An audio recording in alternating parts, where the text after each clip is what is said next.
This game promises an epic anime RPG adventure. Now thankfully it's partially held up to that promise, and it's added a whole lot of spicy to the mix. Title chapters will be linked in the description for those that just want to jump to the one that interests you. Welcome to Lost Sword. Let's get some first impressions.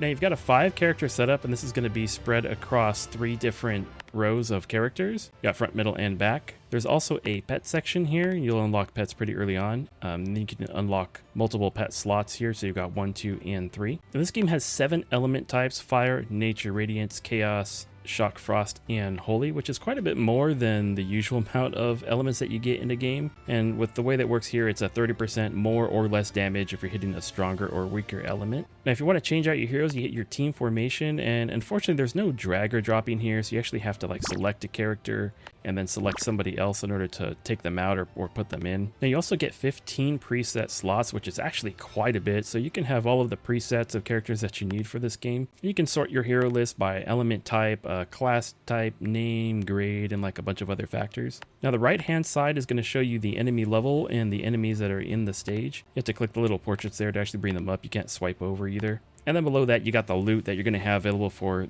clearing that stage. Now, some items will be marked as first time only, and I think that's a little strange, and that's because I haven't figured out yet how you can sweep or replay a regular level. It'll just tell you that if you try, it's already been cleared, so I don't know if that unlocks later on, but that's kind of how it is. Now, when you're ready, you just hit start.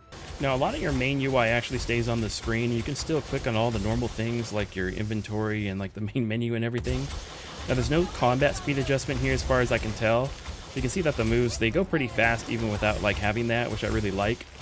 You can also see the real-time damage points hit against your enemy or your team too. Now each battle early on is usually in 3 segments. It's in 2 main sets of enemies and then a boss. Now there are some sections where that does change, and it's 3 sets of enemies and then a boss. You can see that usually at the top when you're not in fighting the boss. It'll show you these little markers. It'll just tell you where you are at in that battle. Now, auto combat right now is turned on. You get full auto combat, I think, around section 1-9, so it's really early on in the game. And right now, because I have it on, I don't have to use any of my ultimate moves manually. However, you can individually turn off the ultimates from being on auto per character if you want. And all you gotta do is just click the little A button that's next to their portrait. I'm gonna jump to another battle so I can show you how that works. So you see that little A next to each portrait. That means that their special is on auto. So you can click off the individual one if you want to, or you can just turn it back on. So if you only want maybe one particular character's finisher move to actually go off automatically, and then you just want to click on the rest, you can do that. So they give you a little bit of flexibility here. And you can also queue up the next moves that you want to go off by clicking on their portrait. We'll give you that little hourglass there. So that means that you've selected that one to go off next. Let me jump to another fight here. Now you can also turn off auto battle completely, but all of the main regular combat, it still goes even without your input. So you only have control over things like the finisher moves, unfortunately. I kind of wish it was a little bit different. I wish you could like target your enemies. I wish you could kind of, do regular stuff. That seems to be really common with a lot of like modern idle gacha games where it's only the ultimates that they give you the control over.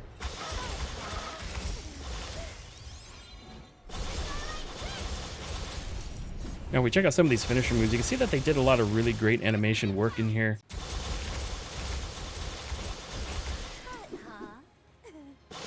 They're very visually appealing. Now at the end of the combat section there, you've got your stats on the bottom right. And you can actually bring these up in real time if you want to during the fight, but you can get the whole summary there. And then the tactic just brings up the same team formation again. And then you can choose to have it move to the next battle automatically by just hitting that box. Move automatically after 5 seconds. If not, then you just hold on the screen for go, and then it'll go to the next one or continue the story.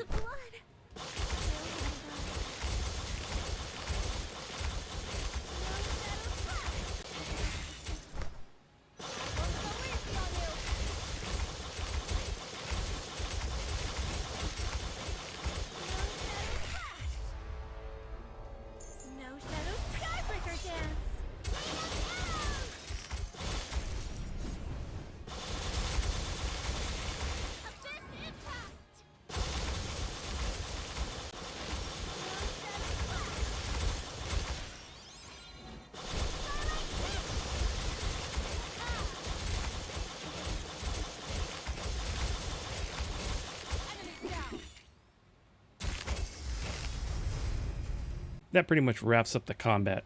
Now let's take a glance at the second best part of the game, which is going to be the characters. We'll start here with Elizabeth. You're going to get her really early on in the game because she's pretty integral to the story. Now we're here in the growth section here. You can see her level, her element, and her class type over on the right hand side. Now her prowess is below that. That just gives you like a summary of her stats. If you click on it, you're going to get the detailed list that you need here.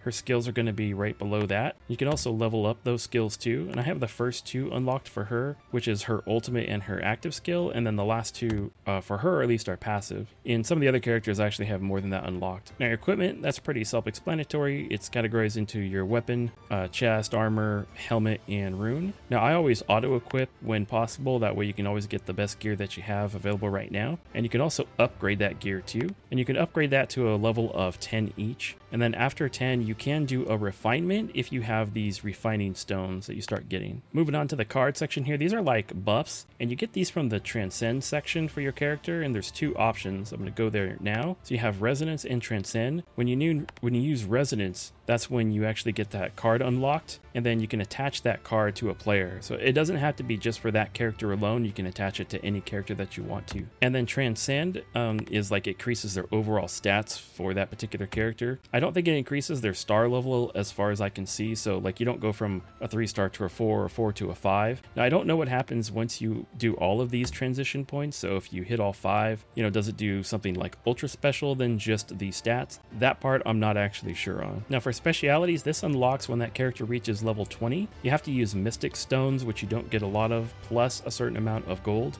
Now it goes up every time you want to roll for stats too. So what you do is you're going to hit roll, and then you would confirm, and then it'll just give you 3 random stats. And then sometimes you may not get stats that are going to be best for that character, so maybe you get like range stuff for a melee attacker, so you can actually transfer that to another character if you want to, but it does take 100 gems in order to do it. And then the training section I don't have yet. You have to reach character 100 in order to get there. Now the quill section down at the bottom here, that's going to bring up the hero profile, so you can like read up on that particular character. You can read the story, and the picture on the side is going to be basically their resonance card. Now I got to give you a warning here. Some of these can get kind of spicy here. It doesn't matter whether you chose me or were chosen.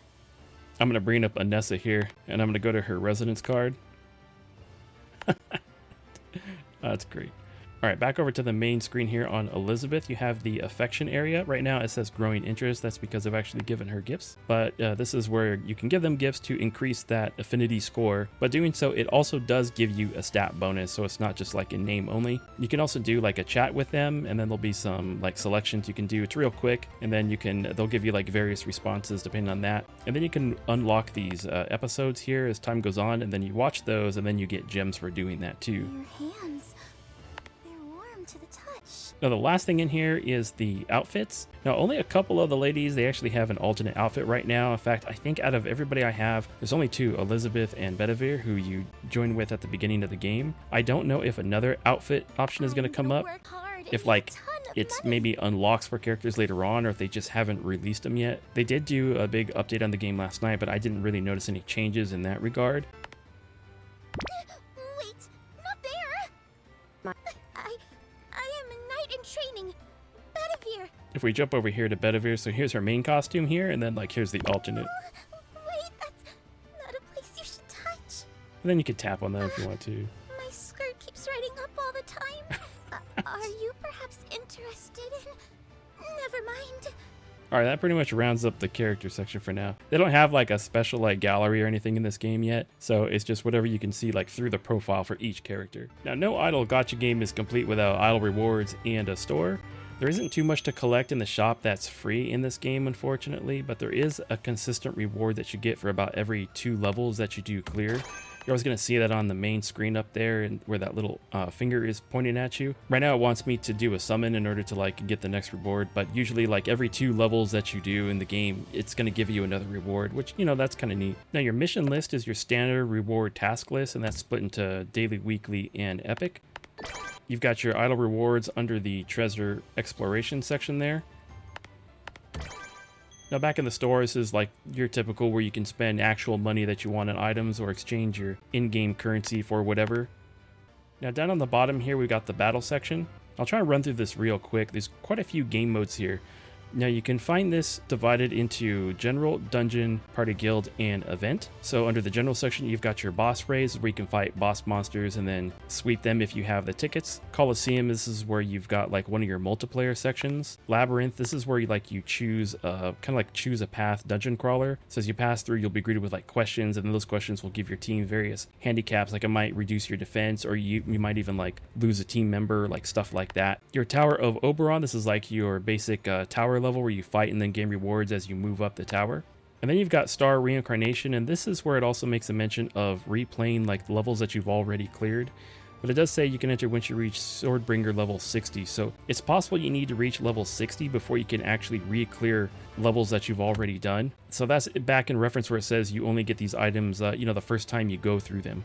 Now onto the dungeon, this is like your resource levels. You've got Stonehenge for your upgrade scrolls, you've got gold for your gold, book of experience for your experience books, and you're going to need a ton of these in order to level up your heroes. And you've got elemental stone, you can use these to enhance like a very specific element. Now so far in the party section, I have the party dungeon. This is so you can like team up with other people and actually do certain things here. Now for the guilds, where you can join your guild, and I think the goal is you can attack other castles. It's a 7-day event where everyone gets 6 attempts each, and it's a week-long battle, and then after that week is up, there's actually a 7-day rest period until the next thing. And then finally in the event, this is where you can pull up all your special events, and they have it in one spot, which I think is kind of organized, so I do like that. I would check back here often so you can see what's currently happening. Now there's some other small things that I currently have unlocked that I didn't get to touch on yet. There's like chaos cubes, there's a mini game, and there's some other small things that I haven't unlocked yet, like crafting, a round table, there's the constellation and equipment preset. So there's quite a few game modes and resource areas in this game that they do provide for the players. So let's wrap some things up. Now ending with some final thoughts, the automated combat is partially disappointing. You get control over the specials, but not the enemy targeting or the normal attacks. This has been a common in a lot of idle gacha games like I mentioned, but it feels like an extra letdown because you have these like really great combat animations, and it feels like they want you to be part of what's happening on screen, but then they handicapped you a bit from like actually doing that. The overall aspect of the combat can get pretty repetitive too, but that's also like really common in these idle gacha games. And even though it's rated T for teen, it is very suggestive. I think they kind of borderline this one as much as they could get away with. So it's on my list of one of the more spicy games for 2025 so far. Now the music, it isn't my favorite. It's not very catchy like in some areas. Now to be fair, in other areas they actually have some pretty like